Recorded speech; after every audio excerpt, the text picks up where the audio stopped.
হযরত উমর বলছেন, ইয়া রাসূলুল্লাহ, আপনি সমস্ত সাহাবীকে নিয়ে তাঁবুতে আরাম করেন, আমাকে একা ছেড়ে দেন। আমি একটা হুঙ্কার মারব, 1.5 লক্ষকে ময়দান ছাড়িয়ে ঘর ঢুকিয়ে দেব। নবীজি বললেন, উমর রে, তোমার সাহসটা এত বেশি কেন?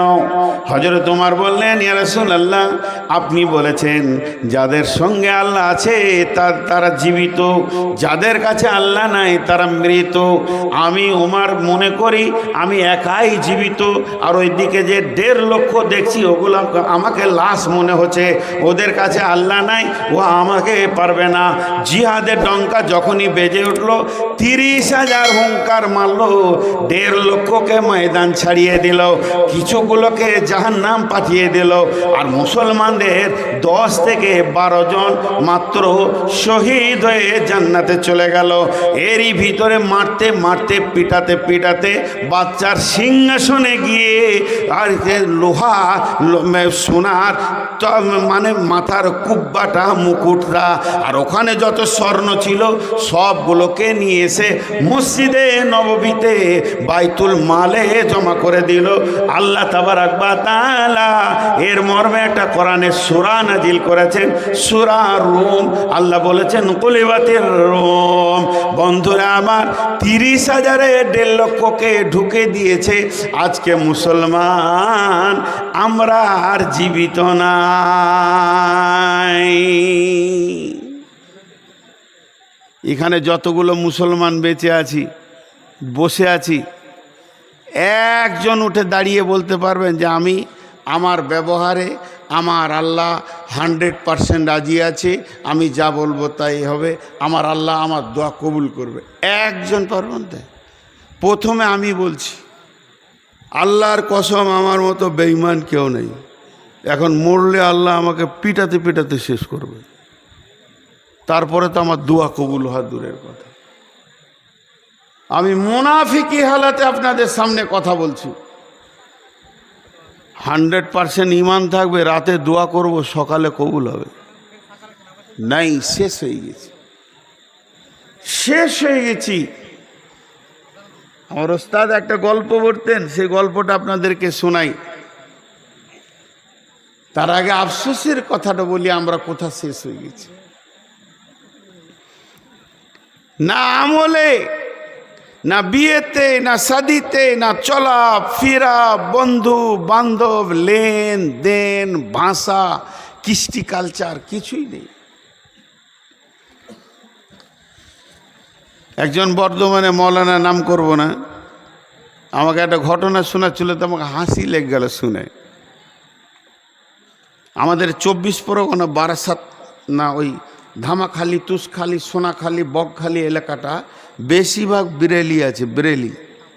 আজকে একটা বেরেলিতে মনে হয় পীর এসেদে জলসা আছে, 5 গ্রাম পার হওয়ার আগে দেখলাম, খুব ধুমধাম করে পীর সাহেবের ধুম চলছে। তো ওই এলাকায় এরকম আছে আর কি। তো এইরকম যদি জালসা হয়, বিহারের দিকে দেখবেন জালসা হলে গজল বলার লেগে একটা হায়ার করে লোক আনবে। ওর খালি কাজ হচ্ছে গজল বলা। প্রথম দিকে 3টে বলে নিলে, তারপরে একটা করে বক্তা নামবে, একটা করে গজল বলবে। আমার আগে যে নামবে মাঝেও গজল বলবে, আমি বলতে দিই না, বলে তারা আমাকে বক্তে দে, তারপরে যা করবি করা আছে। তবে এরা ভালো গজল বলে, আইল হাদিস লোক। আর ওখানে ঢোল তাবলা নিয়ে কাওয়ালি হচ্ছে, ভালো কাওয়ালি বলনেওয়ালা নিয়ে এসছে জালসাতে গো। একটা করে বক্তা নামছে, একটা করে কাওয়ালি হচ্ছে। বেরেলি মাল কি করবে, ওরা তো ঢোল তাবলা নিয়েই পড়ে আছে সারা জীবন। তো আমাদের বর্ধমানের একজন বক্তা চলে গেছে ওখানে, ও কিন্তু আসলে বেরেলি লাই। গিয়ে ও অবাক, ওই স্টেজে বসে আছে আর এইখানে কাওয়ালি চলছে, টুমটুম করে ঢোল তাবলা হারমোনিয়াম যা বাজাইতে হয়। কাওয়ালিতে কি বলছে জানেন? কাওয়ালিটা শুনেন।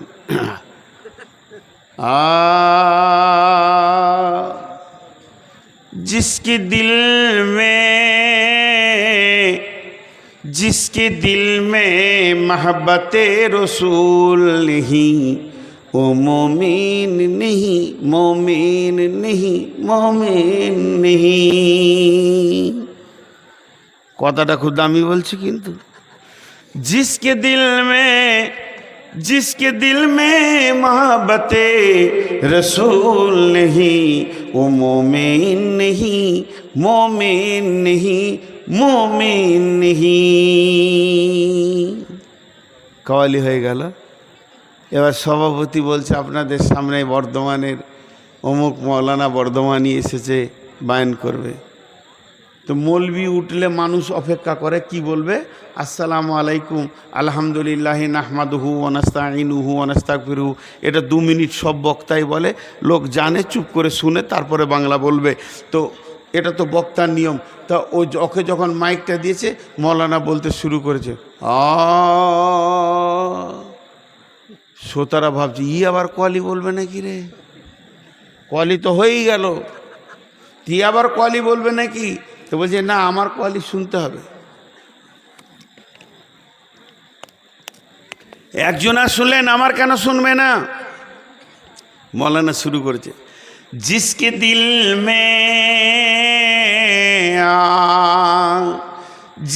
दिल में मोहब्बत रसूल होगा, उसके चेहरे पे पता चलेगा, पता चलेगा, पता चलेगा। যে লোকটা কোয়ালি বলছে, সকালে দাড়ি চেঁচে এসেছে আর বলছে মোহব্বতে রসুল। আজকে বলেন বন্ধু, এখানে যতগুলি লোক বসেছেন, এসআইআর করতে গিয়ে আধার দাও, ভোটার দাও, প্যান দাও, বাপের নাম দাও, বাপের ভোটার লিস্টে দাও, এতগুলো কাগজ প্রুফ করার পরেও ওরা ইচ্ছা করে নিয়েছে একে নিব না, তাই আমাদেরকে পেরেশানিতে ফেলছে।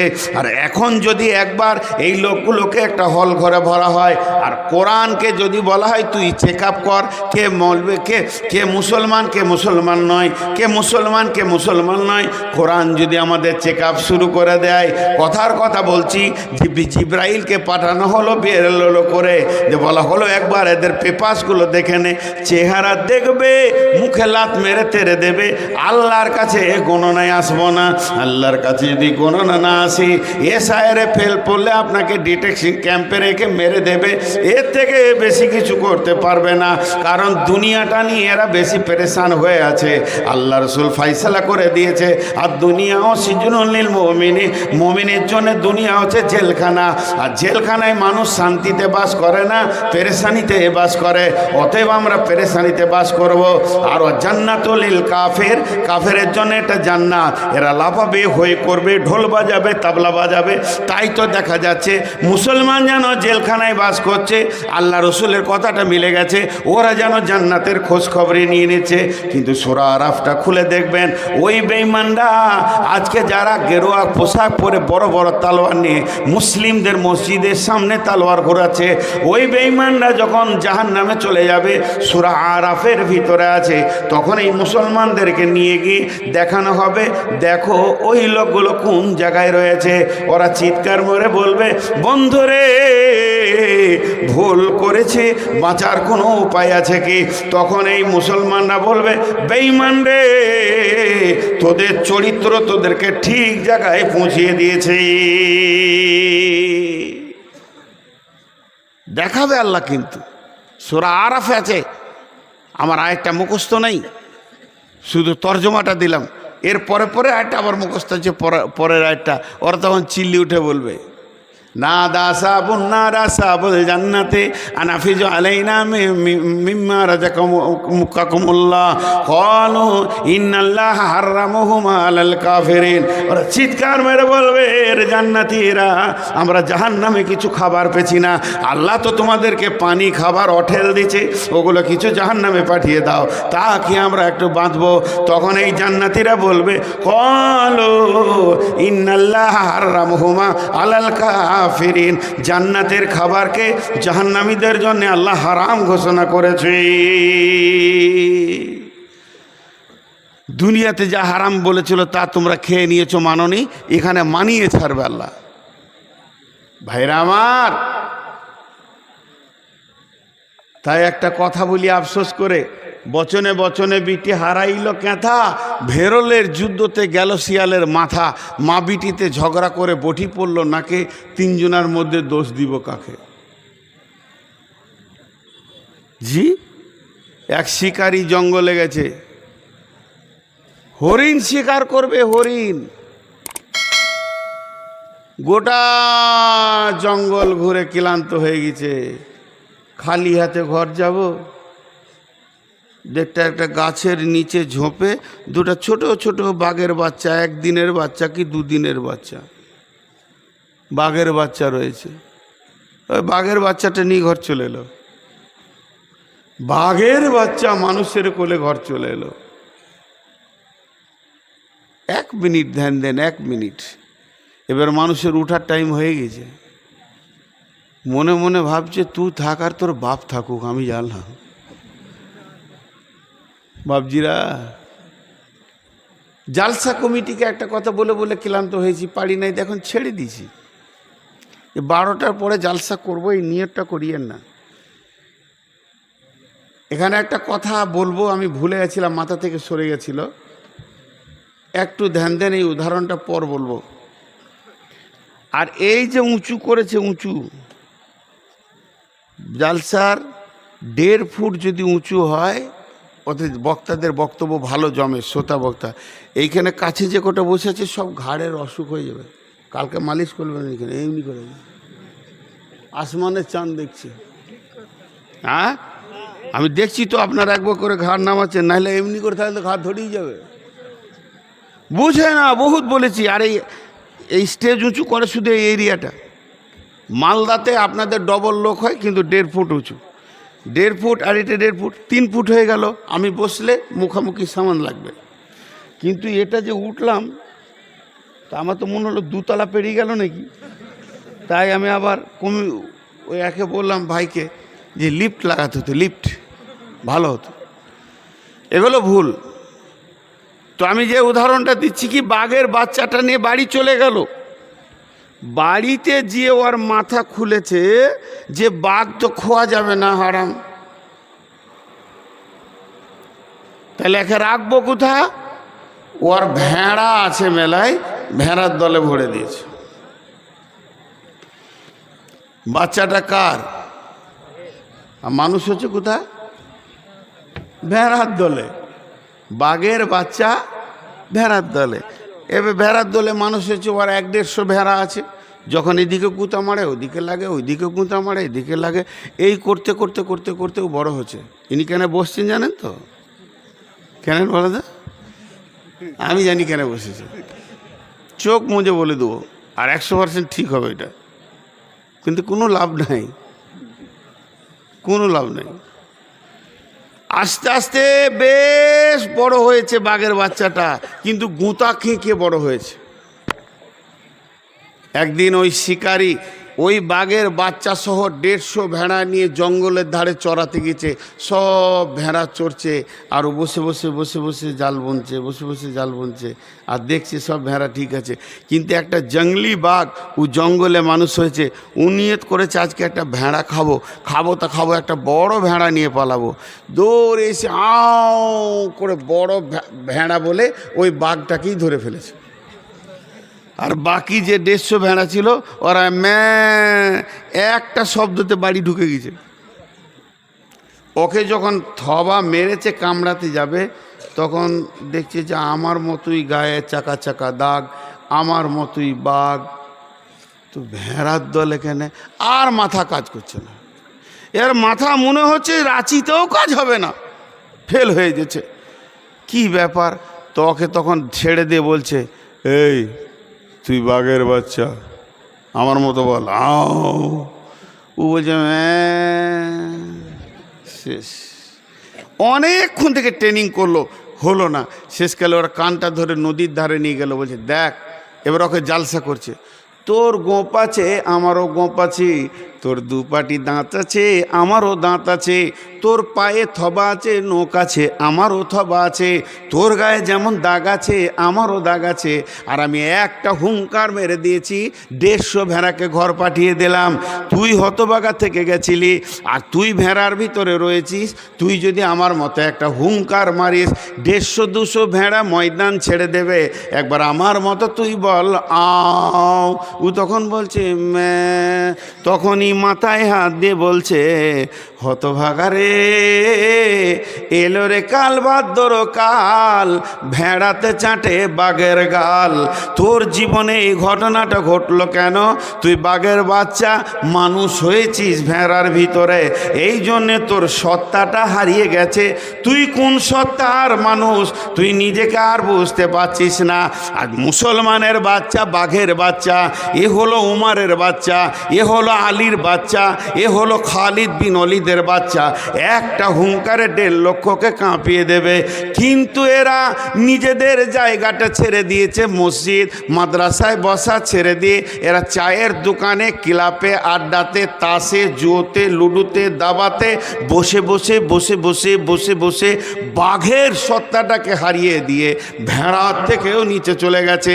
এখন শাসন করছে এদেরকে, যাদের কাছে কোরআন নাই, যাদের কাছে হাদিস নাই, যাদের কাছে শক্তি নাই, তারা এদেরকে পরিচালনা করছে। এটা বড় দুর্ভাগ্যের বিষয়। বাঘের বাচ্চা আজকে ভেড়ার থেকেও নিচে চলে গেছে। শেষ হয়ে গেছে আমাদের সত্তা। আজকে যদি আমরা চায়ের দোকানে আর তাসের আড্ডা আর লুডু দাবা ছেড়ে দিয়ে বাঘের মতো সত্তা নিয়ে দাঁড়িয়ে থাকতাম, তো আমি আলীর বাচ্চা, আমি হজরত ওসমানের বাচ্চা, আমি খালিদ বিন ওয়ালিদের বাচ্চা, আমার বাপের নাম হজরত উমর, আমরা একটা হুঙ্কার মারবো তো এলাকা জয় হয়ে যাবে। কিন্তু শেষ করে দিয়েছি। জি ভাই, ওহান রোগটা কি? সাহাবীরা প্রশ্ন করলেন ওহান রোগটা কি? আল্লাহ রসুল বললেন, হুব্বুদ দুনিয়া কারাহিয়াতিল মত। হুব্বুদ দুনিয়া কারাহিয়াতিল মত। বাংলায় বলি, পৃথিবীকে প্রেম করবে, মতকে ভয় করবে এই জাতি, তখনই এদেরকে ধ্বংস হতে হবে। এই জাতির গুণ কি ছিল? আমাদের পূর্বপুরুষের গুণ কি ছিল? মতকে স্বাগতম জানাতো, এসো এসো এসো, তৈরি, আমি শহীদ হতে তৈরি। জি, আল্লাহ রসুল বলছেন অমুক জিহাদে কে যাবে? ইয়া রাসূলুল্লাহ, আমার নামটা প্রথমে দেন, আমি শহীদ হব, আমি শহীদ হব। আব্দুল্লাহ জুলবাতে যাইন কি আল্লাহ রসুল যখন ঘাড়ে হাত দিয়ে দোয়া করে দিলেন, এই আল্লাহ, কাফের বেঈমান মুশরিকের জন্যে আমি আব্দুল্লাহ রক্তকে হারাম করে দিলাম। উনি ডুকরে কেঁদে উঠলেন আর বললেন, রাসূলুল্লাহ, আমি শহীদ হওয়ার জন্য রেডি হয়ে আছি, আর আপনি আমাকে এই দোয়া করে দিলেন। আল্লাহ রসুল হালকা করে বললেন, তুমি বিছানাতে মরলেও শহীদের দরজা পাবে। তোমার যাতে ইসলামের ব্যাপারে তুমি বিছানাতেও মরলেও তুমি পাবে। আজকে মুসলমানদের ভিতরে রগ কেটে গেছে। আমার পায়ে মশা লেগেছে, হাতকে খবর নাই, মশা লুটে লিছে পাটাকে, আর হাতে মশা লেগেছে, পাকে খবর নাই, দাঁতে ব্যথা উঠেছে, পা ডাক্তারখানা যাবে না, বডি যেন কাজ করছে না, এ বডি আর কাজ করছে না। তো মুসলিম নামে বডি, যাদের নামগুলো এসআইরে এসে গেছে তারা আনন্দিত, কিন্তু যাদের আসে নাই তারাই খালি মশা তাড়ছে। তো এদের আর কোনো রেসপন্সিবিলিটি নাই। এক হয় আগে ভোটার, তারপরে ভোট। এটা হতে পারছে না। কেন? কেটে গেছে। আর মতের খবর শুনলে এরা ভয় খেয়েছে, ভয় খেয়েছে। জিহাদ কাছে এলে সাহাবীরা মনে করতো যে আর 2 দিন পরে ঈদ, আমি জান্নাতে যাব, আল্লাহর মুলাকাত করব। আর আমাদেরকে জিহাদকে ভয় লাগছে। কেন ভাই? একটা উদাহরণ দিচ্ছি, এই মা বোনদেরকে দিয়ে উদাহরণটা দিচ্ছি। আজ থেকে 30-40 বছর আগে মা বোনেরা 4টা, 5টা, 6টা, 7টা, 8টা, 10টা ছেলের মা হয়েছে। আবার শুধু তাই নয়, ভোরবেলায় প্রসব যন্ত্রণা উঠেছে, বাচ্চা হয় না, দিন গেল, দিন গিয়ে রাত গেল, রাত গিয়ে পরের দিন গেল, তারপরে দুপুরবেলায় বাচ্চা হলো, 1.5 দিন পর সমস্ত প্রসব যন্ত্রণাকে গ্রহণ করেছে। এখনকার মেয়েদের প্রসব যন্ত্রণাকে নেওয়ার ক্ষমতাই নেই, খালি দেখছে যে কবে ডেট দিয়েছে 3 তারিখ, ও 1 তারিখে যে শুয়ে আছে বেটে, যে এ প্রসব যন্ত্রণা লোব না। আজকে মানুষের মানসিকতা জিহাদ থেকে সরে থাকার মতো ওই রকম হয়ে গেছে, এদের স্ট্রেংথ নাই ইমানের উপরে দাঁড়িয়ে জিহাদকে গ্রহণ করব, সারা বিশ্ব জেনে নিয়েছে। এবার বলেন, এতক্ষণ যা বললাম সবটার নাম হলো সমস্যা।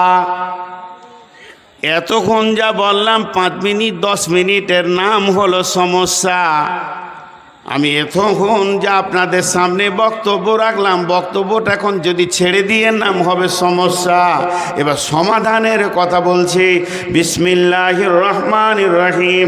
ওয়াদাল্লাহুল্লাযীনা আমানু মিনকুম ওয়া আমিলুস সলিহাতি লা ইস্তাখলিফান্নাহুম ফিল আরদি কামা ইস্তাখলাফাল্লাযীনা মিন ক্বাবলিকুম।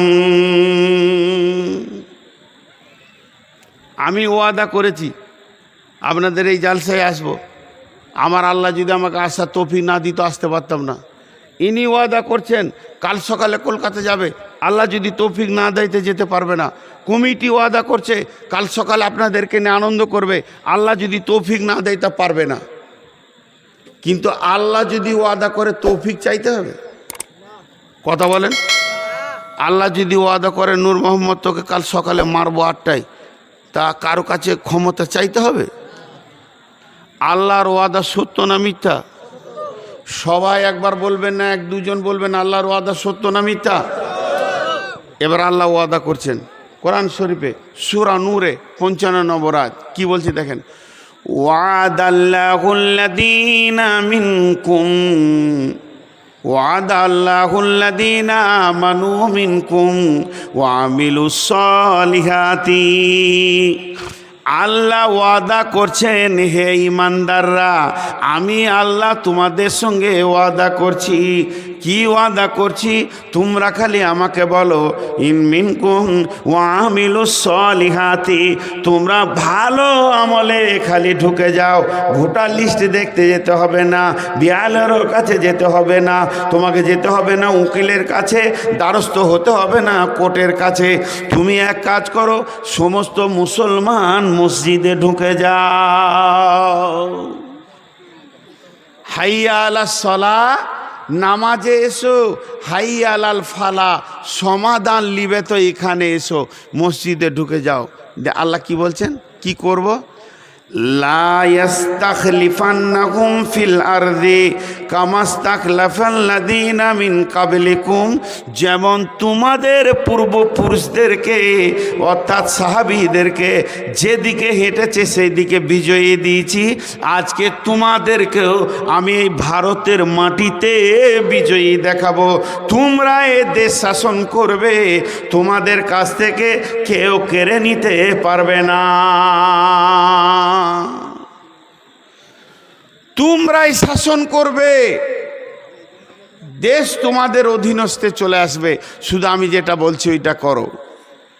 কিন্তু আমরা করতে রাজি নই, আমল করব না, আমল করব না।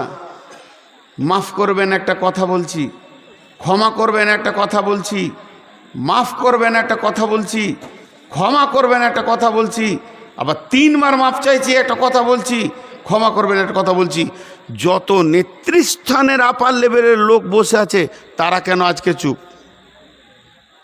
বলেন, আজ কেন চুপ?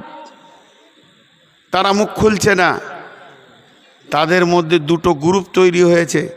একটা গ্রুপ টিএমসিতেই থাকবে, আর একটা গ্রুপ খালি ভাবছে যে কালকে যে একবার দেখা করব নাকি বিজেপিকে, ওইদিকে ঢুকবো নাকি, এরকম একটা টেন্ডেন্সি তৈরি করেছে তারা। জি, শেষ হয়ে গেছে।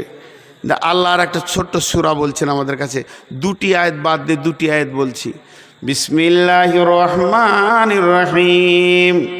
ফালিয়াবুদু রব্ব হাযাল বাইত ফালিয়াবুদু রব্ব হাযাল বাইত আল্লাযী আত'আমাহুম মিন জু'ইন ওয়া আমানাহুম মিন খাওফ। বর্তমানে যে ঘটনাটা ঘটেছে পশ্চিমবঙ্গ জুড়ে চলছে, এটা বিজেপিকে দোষ দেবেন না, আরএসএসকে দোষ দেবেন না, তৃণমূলকে দোষ দেবেন না, কোনো রাজনৈতিক দলকে দোষ দেবেন না। আল্লাহ বলছে শোন, ফালিয়াবুদু রব্ব হাযাল বাইত। এই যে ঘরটা রয়েছে মানে মসজিদের দিকে আঙ্গুল তুলে আমি বলছি, কাবাকে কেন্দ্র করে আয়াতটা নাজিল হয়েছে। এখন প্রত্যেকটি মসজিদের দিকে আঙ্গুল দিয়ে এই আয়াতটা পড়া যাবে। এই ঘরের মালিকের নাম মাস্টার, এই ঘরের মালিক ডাক্তার, ওই ঘরের মালিক হলো হাজি, এই ঘরের মালিক হলো গ্যাজি মিস্ত্রি। ওই ঘরটা কার না? ওই ঘরটা হলো আমাদের গ্রামে প্রাইমারি মাস্টারের। আর মসজিদের দিকে যদি আঙ্গুল তুলি, এই ঘরের মালিকের নাম কি? সকলেই বলবেন আল্লাহ। তো আল্লাহ বলছেন ফালিয়াবুদু রব্ব হাযাল বাইত, এই ঘরের মালিকের তোমরা ইবাদত করো। আল্লাযী আত'আমাহুম মিন জু'ইন ওয়া আমানাহুম মিন খাওফ। ওই ঘরের মালিক তোমাকে পৃথিবীতে দুইখানা জিনিস দেবে, আখিরাতের কথা বলছে না, পৃথিবীতে দুটা জিনিস দেবে। একটা জিনিস হলো কি, আল্লাযী আত'আমাহুম মিন জু'ইন ওয়া আমানাহুম মিন খাওফ। তোমার যখন অভাব চলবে, এই ঘরের মালিক তোমাকে সচ্ছলতার ডালি দিয়ে ভরে দেবে। আর যখন তুমি অভাবগ্রস্ত হবে, সচ্ছলতা দেবে। আর তোমাকে যখন কেউ পেরেশান করবে, কোনো দিক থেকে আক্রমণ আসবে, ওয়া আমানাহুম মিন খাওফ, এই ঘরের মালিক তোমাকে নিরাপত্তা দান করবে। ভাইয়া ভাইয়া, খালি একটা কথা বলছি, কোনো রাজনৈতিক দলকে দোষ দিবেন না।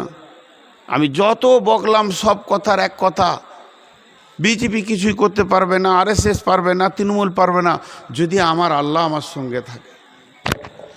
ওকে সাথে নিতে হবে, মেন সাবজেক্ট ওটা। আর আল্লাহ যদি নারাজ হয়ে যায়, সারা পৃথিবীর মানুষ একদিকে হয়ে আপনার কিছু করে নিতে পারবে না। তো শুধু একটা কথা, যে আমরা তিনটে জিনিসকে মহব্বত করি। খুব হক কথা বলছি, ক্ষমা চেয়ে বলছি। এইখানে টেবিলে সন্ধ্যা থেকে এই পর্যন্ত কত কালেকশন আছে? 10 লাখ 10 লাখ। জি, এখানে টাকা দিতে কষ্ট হবে, কষ্ট হবে। মুসলমান টাকা অন্য জায়গায় খরচা করছে। শেষ হয়ে গেছে আমাদের মাথাটা। ওই যে 2 লাইনে কবিতাটা বললাম, বচনে বচনে বিটি হারাইল কেঁথা, ভেরলের যুদ্ধতে গেল শিয়ালের মাথা, মা বিটিতে ঝগড়া করে বটি পড়ল নাকে, 3 জনার মধ্যে দোষ দিব কাকে? হায় রে মুসলমান, আমরা শেষ হয়ে গেছি। আল্লাহ তাবারাক ওয়া তাআলা বলছেন, বিসমিল্লাহির রহমানির রহিম, ইয়া আইয়ুহাল্লাযীনা আমানু হাল আদুল্লুকুম আলা তিজারাতিন তুনজিকুম মিন আযাবিন আলীম তুমিনুনা বিল্লাহি ওয়া রাসূলিহি ওয়া তুজাহিদুনা ফি সাবিলিল্লাহি বিআমওয়ালিকুম ওয়া আনফুসিকুম যালিকুম খায়রুল লাকুম ইন কুনতুম তা'লামুন। জি,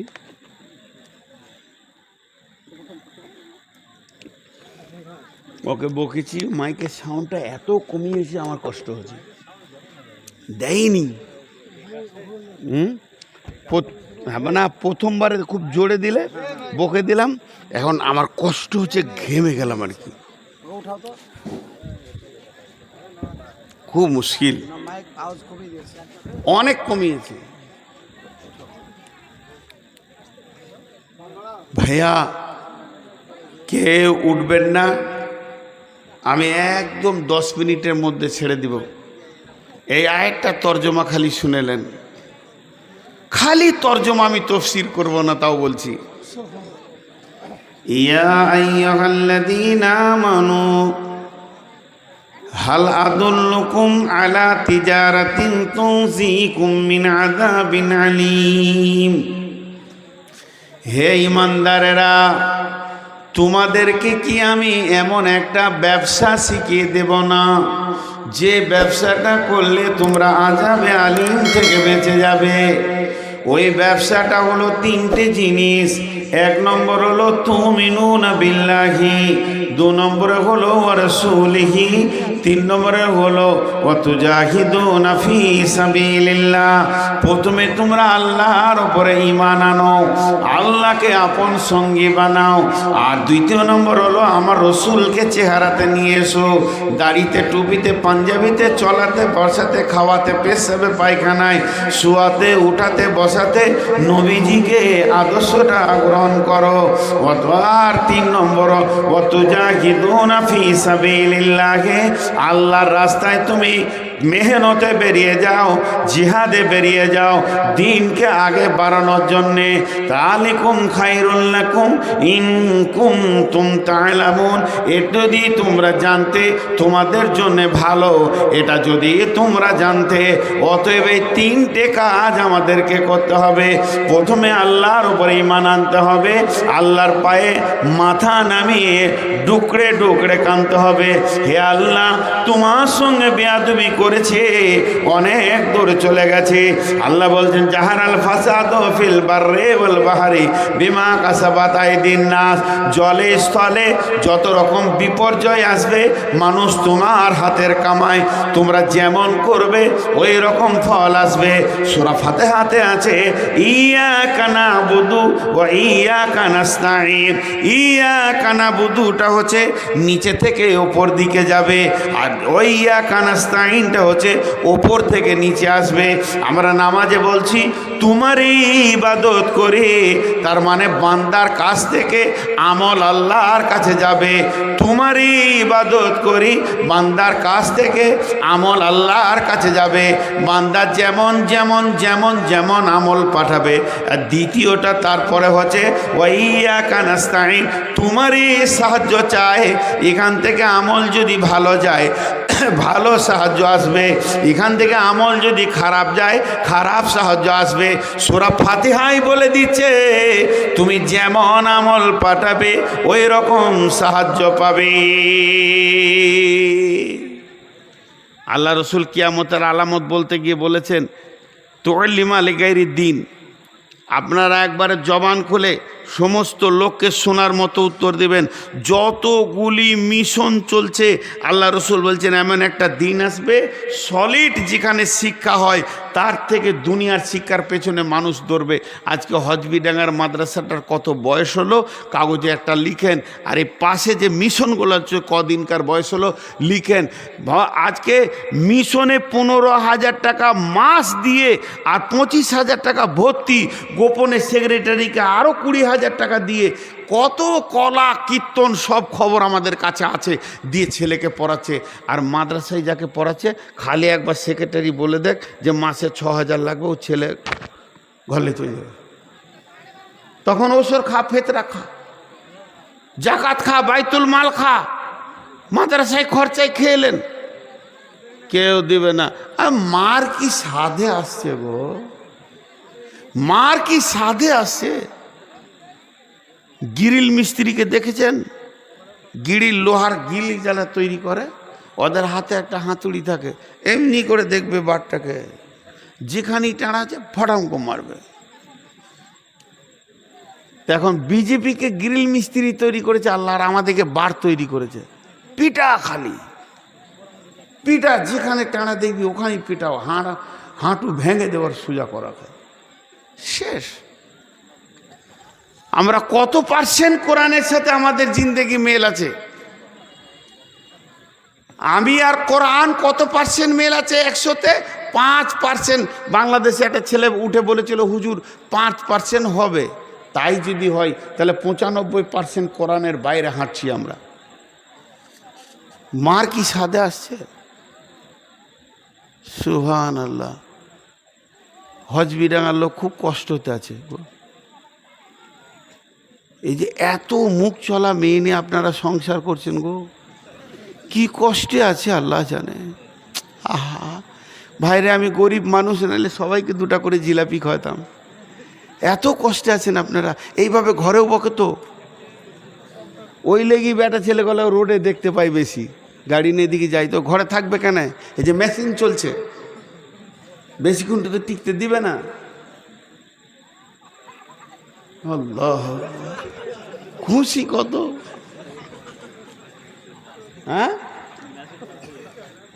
খুশি কত, স্বামীকে হারিয়েছে তার খুশি। হে আল্লাহ, এক আজীব জিনিস। এক চান্সে মাল এনে কেউ রাজি করতে পারবে না। হাজি, হাটে আমিও যাই, সবজি কিনে খাই, আপনারা যেমন খান আমিও খাই। তো বেগুন, শসা, টমেটোর, আলু, পেঁয়াজ সবাই হাত দিয়ে দিয়ে দেখে কিনা। আমার ভাই ওইটা হয় না। আমার কিছুগুলো পরিচিত আছে আমার সবজি হাটে, এটা দাও, এটা 500 দাও, এটা 1 কেজি দাও, এটা 2 কেজি দাও, এটা পেঁয়াজ দাও। ও হিন্দুদের ছেলে, কাকু কাকু করে, কাকু আর কি দেবো, আর কি দিলে কত হলো রে বল, বলছি 200 টাকা, 280 কি 250, একটা হিসাব করে বলে দেয়, দিলাম, চলে এলাম। হাট আমি ভালো এনেছি, জানে যে লেড়ে দেখবে না, দামও করবে না, তা ভালো মালটাই আমাকে দিয়েছে। তো মেয়েরা তো ভুল দেখবি, খুঁজেই পাবে ভুল আর কি। হাট নেমে ঘরে নামিয়েছি, বেগুনটাকে শুরু করে দিলে। আপনাদের ঘরে যে জিনিস আমার ঘরেও সেই জিনিস।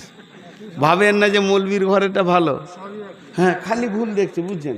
হাজি সাহেবকে নিজের লোক শুনেন, খালি হচ্ছে এইটা ভুল, এইটা ভুল। তুমি ভালো হাট আনতে পারো না। শেষ রেজাল্ট দিলে আমাকে, শেষ রেজাল্টটা কি দিলে, তুমি ভালো হাট আনতে পারো না। তো আমি হালকা করে বললাম, বেটি আছে, জামাই নাই, আরও আছে, হালকা করে বললাম যে তোমাকে যখন বিয়ে করেছিলাম তখনই ভাবতে হতো চয়েসে আর খারাপ, তাহলে আর জীবনে ভালো কোথা পাবে। তো হিসাব ছাড়া গল্প করছে। তো আজকে টোটাল বক্তব্যটা আপনাদেরকে 1 মিনিটে শোনাবো। যেটা ছিল সমস্যা আর একটা হলো সমাধান। সমস্যাটাকে এক কথায় বলছি, আমরা আল্লাহর কাছ থেকে সরে গেছি, এটাই হলো সমস্যা। আমরা আল্লাহর কাছ থেকে সরে গেছি, এটাই হলো সমস্যা। আমরা আল্লাহর কাছ থেকে সরে গেছি, এটাই হলো সমস্যা।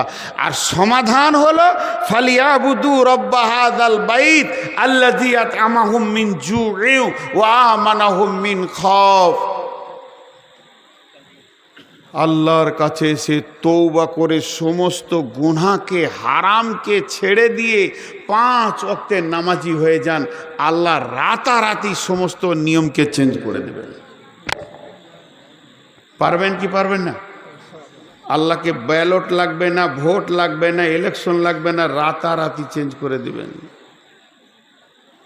জি ভাইরা আমার, আল্লাহ করেছেন, আল্লাহ করেছেন। আল্লাহর কাছে কোনো জিনিসে কমি নেই। ইন্নাল্লাহা আলা কুল্লি শাইইন কাদির। আল্লাহ হলেন সমস্ত জিনিসের উপরে ক্ষমতাবান। আজকে রাত্রিতে শুনবেন যে আমাদের দেশের মাননীয় প্রধানমন্ত্রী PM রয়েছে নরেন্দ্র মোদি। আবার আগামীকাল সকালে শুনবেন নরেন্দ্র মোদিকে আল্লাহ হেদায়েত দিয়ে দিয়েছে, কালেমা পড়েছে, শাহাদাত গ্রহণ করেছে। এই হেদায়েতটা দিতে ইন্নাকা লা তাহদি মান আহবাবতা ওয়ালাকিন্নাল্লাহা ইয়াহদি মান ইয়াশা। যখন যে বাহরাইনের সম্রাটের কাছে 30 জন সাহাবী গেল, কালেমার দাওয়াত নিয়ে হুঙ্কার দিল এবং বলল, প্রহরী এদের 30 জনকে বেঁধে দাও। একবারে রশি দিয়ে বেঁধে দেওয়া হলো, গলাতে বেরি, পায়ে বেরি আর শেকল দিয়ে টেনে দিল। আর বাহরাইনের বাদশা সঙ্গে সঙ্গে ফয়সালা টেনে দিল, যাও আগামীকাল সূর্য অস্তের পরে পরই তোমাদেরকে কতল করে ফেলে দেওয়া হবে। আর এই কথাটা যখনই ঘোষণা করলো, 30 জন সাহাবী গেছিলেন, আর 30 জনের মধ্যে হেড ছিল হযরতে সাঈদ রাদিয়াল্লাহু তাআলা আনহু। একবার বসে বসলেন, আর একবার উঠলেন। আর যখনই বসে উঠেছে সাঈদকে জিজ্ঞাসা করছে, সাঈদ তুমি কেন বাহরাইনে এসেছো বলো? সাঈদ বলল, আমি কিছু বলবো না, আমার বলার অধিকার নাই। আমাদের যিনি প্রধান মিনিস্টার রয়েছে, যিনি আমাদের আদর্শ রয়েছেন, নবী মুহাম্মদ সাল্লাল্লাহু আলাইহি ওয়াসাল্লাম আপনাকে একটা চিঠি দিয়েছেন। এই চিঠিটা দিতে আমি এসেছি, আমার সঙ্গে 30 জন এসেছে। চিঠিটা বাহরাইনের সম্রাট ইবনে সারওয়ারের হাতে ধরিয়ে দিল। ইবনে সারওয়ার চিঠিটা পড়ার পর মেঘের মতো গর্জন, এত বড় সাহস, এত আস্পর্ধা! সে মক্কার মাটিতে মেষ চড়ায়, সে মক্কার মাটিতে ছাগল চড়ায়, আর আমার মতো বাদশাকে বলে নাকি তাকে নবী বলে মেনে নিতে হবে। এর রাগ সহ্য করতে পারল না। 30 জনকে বেঁধে দাও, বেঁধে দেওয়া হলো, শেকল বেরি লাগিয়ে দেওয়া হলো, মহারানা লেখা হলো, পরহানা লেখা হলো, আগামীকাল সূর্য অস্তের পরে পরেই কতল হয়ে যাবে। এবার সাঈদ একবার উঠেছে, বসেছে। এমন সময় সাঈদকে বলছে, তোমাকে চিনা চিনা লাগছে। তখন সাঈদ বলে দিলেন, বাদশা নামদার শুনেলেন, আপনি আমাকে চিনবেন, আমার বাড়ি হলো তায়েব, আমার নাম সাঈদ, আমি বিশ্ব নবীর একটা শিষ্য, আমি সাঈদ আপনাকে চিনি। কেন? আপনি একদিন তায়েবে আস্তে আস্তে ওই রাস্তাতে ঘোড়ার ওপর থেকে উবুর হয়ে পড়ে গেছিলেন। কেন পড়েছিলেন আমি জানি না, আপনার ঘোড়া আর আপনি পড়ে গেছিলেন। আমি তখন দৌড়ে পানি এনে আপনাকে দিয়েছিলাম, আপনার ঘোড়াকে দিয়েছিলাম, সান্ত্বনা দিয়ে পাঠিয়েছিলাম।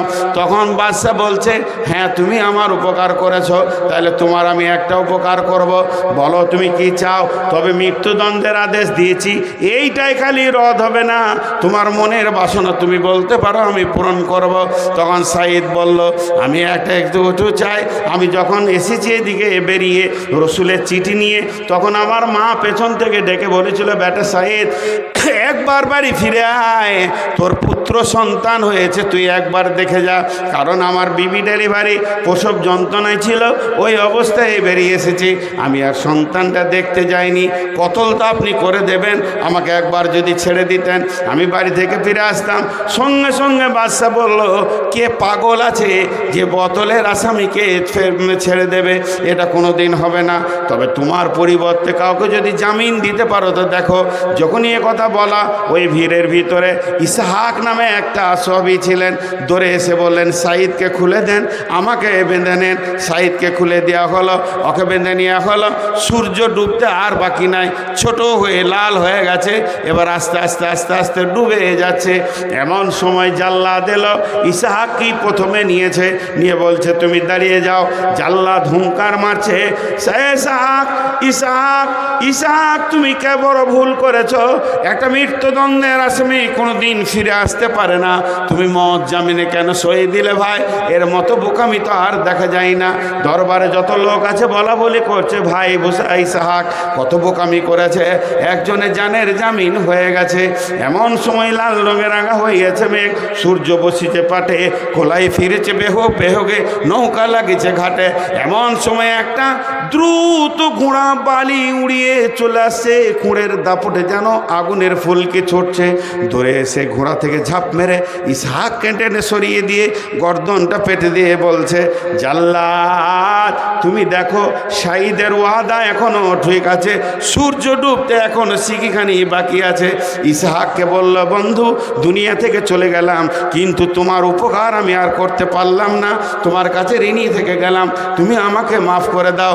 এদিকে সাঈদকে দেখে জাল্লাদের কপালে থাত্তরণী কাঁপুনি উঠে গেছে, হাত থেকে পড়ে গেল তালোয়ার। আর ইবনে সারওয়ারকে বলছে, ইবনে সারওয়ার আর আমি সাঈদকে কাটতে পারবো না।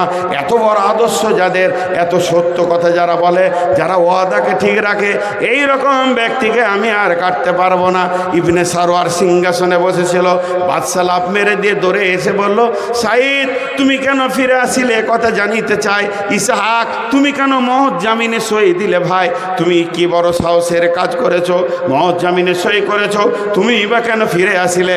দুজনা কথা বলতে লাগলো, বলতে বলতে শেষ কথা বলল, আমরা মুসলমান, আমরা মুনাফিক নই, আমরা একটা সত্যকে প্রতিষ্ঠিত করার জন্যে শত শত জানকে কতল করে দিই, আমরা মিথ্যার আশ্রয় নিব না, আমরা মিথ্যা বলবো না, আমরা জীবনে ধোঁকা দিব না। তারপরে শুনে নাও, আমাদের যিনি আদর্শ নবী মুহাম্মদ সাল্লাল্লাহু আলাইহি সাল্লাম, তিনি আমাদেরকে মিথ্যা কথা বলতে শিখায়নি, ধোঁকা প্রতারণা শিখায়নি। ইবনে সারোয়ার বলছে তোমাদের মাঝে এই দিন ইসলাম লোভী আছে রূপায়ণ, আহ কি সত্য হইতে চাইছে আমার মন। তুমি কি এত বড় দিন ইসলাম নিয়ে তোমরা যে আছো, ইসলাম যে এত ভালো আজকে বুঝতে পেরেছি, আমি এবার ইসলামকে কবুল করব।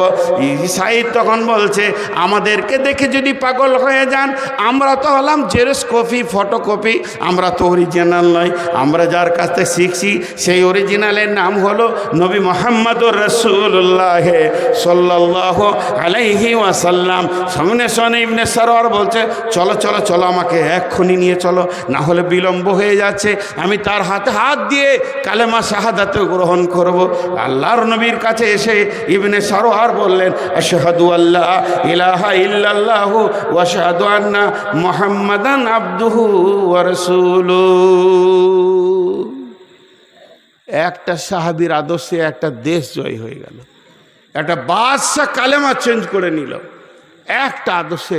হে মুসলমান, আমরা আমাদের আসল ইসলামটাকে আর কাউকে দেখাতে পারিনি, অন্য জাতিকে। আমরা আমাদের আসল ইসলামটাকে আমাদের ব্যবহার দ্বারা অন্য জাতিকে দেখাতে পারিনি। লুচ্চা, লাফাঙ্গার, দাড়ি মারা, মিথ্যা কথা বলা, বেঈমান সব আমরা গ্রহণ করেছি, আর এগুলোই আমাদের হারাম। অন্য জাতিরা ভাবছে হয়তো মুসলমানদের মধ্যে এগুলো জায়েজ আছে, হয়তো আমাদের ব্যবহার অন্য জাতিকে ইসলাম ভুল শিখিয়েছে। সর্বোপরি আপনাদের কাছে আমি একটা কথা বলছি, যতগুলো লোক বসে আছেন আমার হাতের দিকে তাকান।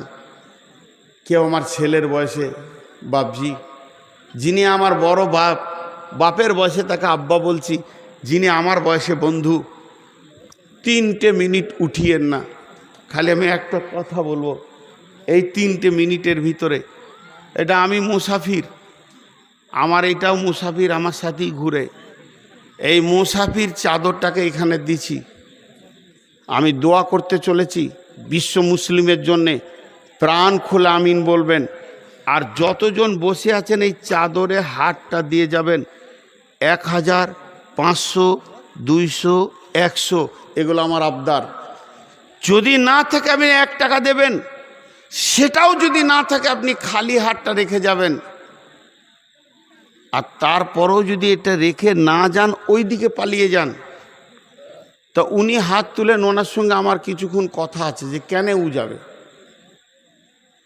সবারই কাছে আমি আবদার করেছি একটা 1000 টাকা দিবেন, এটা আমার আবদার। আমি আবদার করছি একটা 500 টাকা দিবেন, আর আবদার করছি না হলে একটা 200 টাকা, 100 টাকার নিচে নামছি না। আমি আপনাদের ছোট ভাই, বড় ভাই, আপনার বাপের তুল্য, না হয় আপনার বেটার তুল্য। এই টাকাটা আপনারা এই চাদরে দিয়ে যাবেন, ওই দিকে চলে যাবেন না। আল্লাহর কসম আমি বদদুয়া দিছি না, আমার হক নাই বদদুয়া দিয়ে, আর আপনারা এমন কোনো আমার অন্যায় করেননি যে বদদুয়া দেবো। কিন্তু একটা কথা আল্লাহকে বলবো, আল্লাহ আমি ডাকছি কোন দিকে? এই ভাইয়ের দিকে ডাকিনি, আমি আমার দিকে ডাকিনি, এনাদের দিকে ডাকিনি। এদিকে তাকিয়ে দেখেন এইটার উপরে মহব্বত আছে কিনা দেখেন, এইটার দিকে ডাকছি, এটার দিকে ডাকছি। শুধু এইটাকে ছেড়েছি বলি এত লাঞ্ছিত, আবার ওটাকে জড়িয়ে ধরি, ওইটাই আমাদের পথ। সব সমস্যার সমাধান হয়ে যাবে। আমি আপনাদের কাছে এই চাদরটা দিচ্ছি, এইখানে ধরবে একটা ছেলে, সকলে আসবেন, জোরে বলেন ইনশাআল্লাহ। ওই পেছনকার ওলারা আরো জোরে বলেন ইনশাআল্লাহ। কিন্তু ওদিকে যাবেন না তো, ওইদিকে পালাবেন না তো, কথা বলে না। যদি পালান তা মুসা নবীর কম 6 মাস রাস্তা খুঁজে পায়নি, সকাল হয় খালি দেখো ওইখানে। এটা মেয়েদের দিকে পাঠিয়ে দেন। সকাল হয়ে দেখো ওইখানেই আছে। এমন দোয়া দিব যে আল্লাহ ওকে সারা রাত হাঁটাও, আর শিয়ালে যেন মাঝে মাঝে খ্যাক খ্যাক করে তাড়ে, আর সূর্য উঠলে যেন প্যান্ডেলের নিচেই থাকে। জি ভাই, সবাই আসবেন, আমি আল্লাহর উপরে ভরসা রাখি যে সবাই আসবে। বসো, আমি দোয়া দিচ্ছি, আপনারা জোরে জোরে আমিন বলবেন। বসো বলেছি, বসতে কি মন চায়? এইখানে দাঁড়াবে, এখানে, এই সামনে, ওই যে এখন নয়, 1 মিনিট। সকলে বুঝে বুঝে আমিন বলেন। এই আল্লাহ, আমাদের সন্ধ্যা থেকে এই পর্যন্ত যতগুলো কোরআন হাদিসের কথা হলো তুমি মানার তৌফিক দাও। এই আল্লাহ, আমি সহ আমাদের সমস্ত মুসলমান ভাই, কি হলো তাহলে আপনারা করেন, আমি ছেড়ে দিই। বেশি বুঝছে, এখানে আসলে বেশি দেবে, আমার সামনে আসলে আমি একটা চাদর দিচ্ছি, একটা চাদর থাকবে, একজনা চলে যাবেন না ভাই, হাত দুটো ধরে বলছি, দ্বিতীয় কোনো চাদরে দেবেন না, আর এক জায়গায় আমার সামনে দেবেন, আমি তো দোয়া দিব আপনাদেরকে। আল্লাহর কেউ পালাবেন কি বলেন? বলেন ইনশাআল্লাহ পালাবেন না।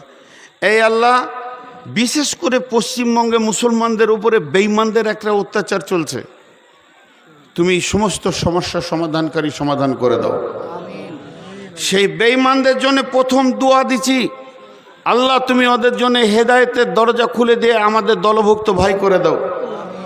যদি তোমার কলমে হেদায়েত না থাকে, দৃষ্টান্তমূলক সাজা দিয়ে দুনিয়া থেকে সরিয়ে দাও।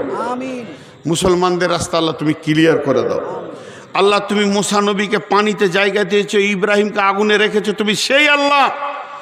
আজকের পশ্চিমবঙ্গের মুসলমানদের ওপরে ওই রকম অত্যাচার চলছে। আমরা পাপ করেছি, আমরা গুনাহ করেছি, আমরা তোমার হুকুমের বাইরে চলেছি, তবু আমাদের একটা দাবি, আমরা তোমারই গোলাম, তুমি ছাড়া কাউকে সাজদা করি না। তো আমাদের পাপের দিকে আল্লাহ তুমি তাকাইলে সব জাহান্নামে চলে যাব। রাসূল ইসলাম বলেছেন, আমিও আল্লাহর দয়ার প্রত্যাশী, তা আমরা সবাই তোমার দয়ার প্রত্যাশী। পাপ করেছি, তুমি আমাদেরকে শাসন করো, আমাদের ঘাড় ধরে মসজিদে ভরে দাও, কিন্তু বেঈমানদের হাতে আমাদেরকে আল্লাহ তুমি তুলে দিও না। আল্লাহ, তুমি বেঈমানদেরকে দৃষ্টান্তমূলক শাস্তি দাও, মুসলমানদেরকে হেফাজত করো, মুসলমানদের নারীদের হেফাজত করো, মুসলমানদের মালের হেফাজত করো, মুসলমানদের ব্যবসা বাণিজ্যের হেফাজত করো। আমিন বলাটাও পর্যন্ত নাই। এবার আপনাদের কাছে একটা রেজাল্ট চাইছি, এই জাতি বাঁচতে পারবে?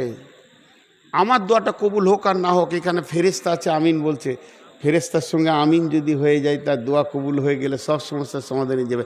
মুসলমান এটাও চাইছে না। আমিন কেন বলবো? আমিন কেন বলবো?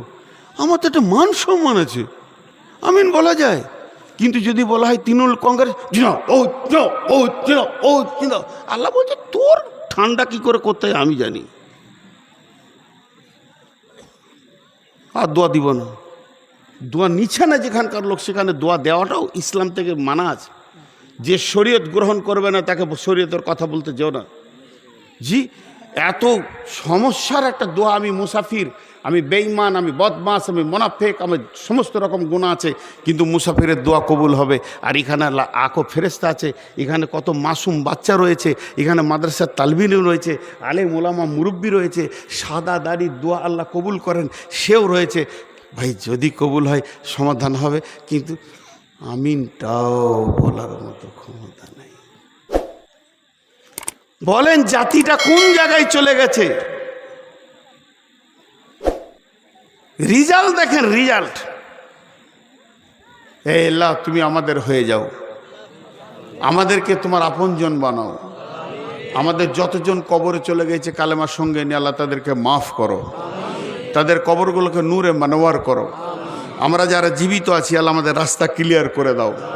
যে বেঈমান আমাদের সামনে দাঁড়িয়েছে তাদেরকে আল্লাহ তুমি দৃষ্টান্তমূলক শাস্তি দাও। এই আল্লাহ, এই আল্লাহ, এখন রাত্রি 12টা ক্রস হয়ে গেছে, এটা ভাইটাল টাইম। মাবুদ, পাপ করেছি মাফ করো, তবু আল্লাহ আমাদের রাস্তাকে ক্লিয়ার করো। যারা আমাদেরকে এত কষ্ট দিচ্ছে আল্লাহ তাদের সেই নীল নকশার জালগুলোকে কেটে তছনছ করে দাও। হে আল্লাহ, এই মাদ্রাসায় সন্ধ্যা থেকে পর্যন্ত যারা 1 টাকা থেকে নিয়ে দিয়েছে, বা জালসার সূচনা থেকে 1 টাকা 2 টাকা যাই দিয়েছে, আর এর পরে যারা দিবে, সমস্ত দোয়া তুমি কবুল করে নাও, দানকে কবুল করে নাও। সকলে বলেন সুবহানাকা আল্লাহুম্মা ওয়া বিহামদিকা ওয়া আশহাদু আল্লা ইলাহা ইল্লা আনতা আস্তাগফিরুকা ওয়া আতুবু ইলাইকা।